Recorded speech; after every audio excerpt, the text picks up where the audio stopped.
government shutdown.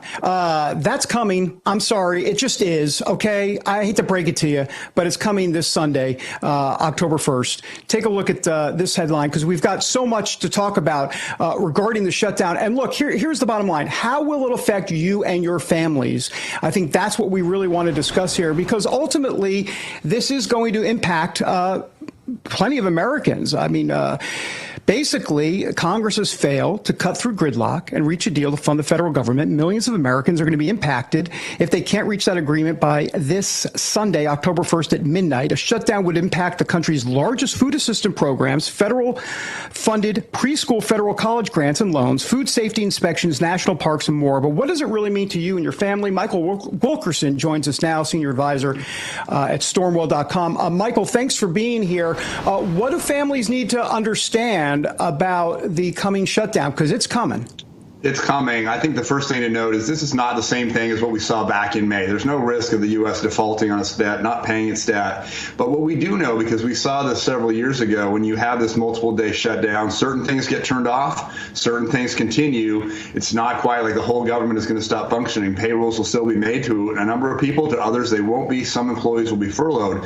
I think for Americans, what you need to understand is that this does impact the economy. The last couple times that something like this has happened, we've seen a hit to GDP. We've seen pressure that could potentially push the country over into recession, and we've seen an impact on the stock market. So it does happen across the board when people aren't getting their paychecks.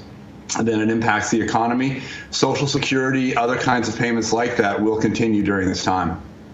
Well, that's interesting you say that, because we talk about the supplemental nutrition plans that could impact families with food assistance. Also, we know about Head Start programs that may have to stop temporarily. But you're bringing up the stock market, which is interesting, because that directly could affect people's 401ks. And depending on how long it goes on, that could be a dip for sure, especially for people that are looking to maybe take some of that money out in the next 30 to 60 days. Well, that's right. Now, we've seen all sorts of impact already. We've seen that Americans have had their savings depleted over the last year or two as a result of inflation. And of course, one of the things that we do know and understand is that this battle, as you said, coming to this deadlock in Congress, really is about fighting a bigger fight, which is to try to get those money printers that you're showing right now to stop going burr, to stop running all the time to fund government deficits. And so it is a battle worth fighting. But to your point, David, it does have consequences for our American families as we go through this battle. I've done some research about what you said before. You wrote an op-ed about we have gone past the point of no return when it comes to the debt in this country. You've got an MBA from Harvard Law Harvard Business School. Tell me a little bit about what you mean by that, because we obviously know that the debt's a problem in America. When you say the point of no return, explain the loop that you talk about. So the general idea of the point of no return is in aerial navigation, that point when the plane doesn't have enough fuel to make its way back home.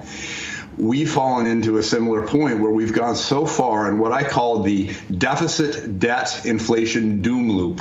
And it's this idea that your deficits by definition mean you're expending money you don't have revenue to pay for. And so if a household did that, they would go bankrupt in a number of weeks or months. Government does it by issuing more and more debt. Well, the more debt you issue while inflation is rising, while interest rates are rising, the more expensive that debt becomes.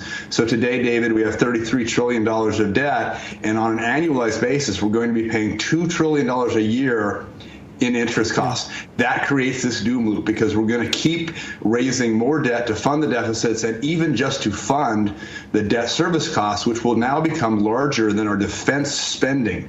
So we've entered this place where unless we take radical steps to stop deficit spending, slow the growth of the debt, stop the debt, we're in real trouble. I've got about 30 seconds or so. What's your financial advice, if you will, to families during this potential shutdown time? What do they need to be aware of? How do they kind of protect their money a little bit during this time, or at least kind of get through what could be a bit devastating to them if it goes on too long? So a couple of thoughts. One is be aware of the volatility of the markets that I'm just describing. It's not not an easy time to be invested in your 401ks or otherwise. Cash for the first time is actually paying interest. You can earn 5% on your cash savings. That's not a terrible place to be. But also be aware that inflation is rising again. And so making expenditures now, being aware that gas and food and other prices may yet rise in the next couple of months, may mean it's better to buy today than to wait for tomorrow.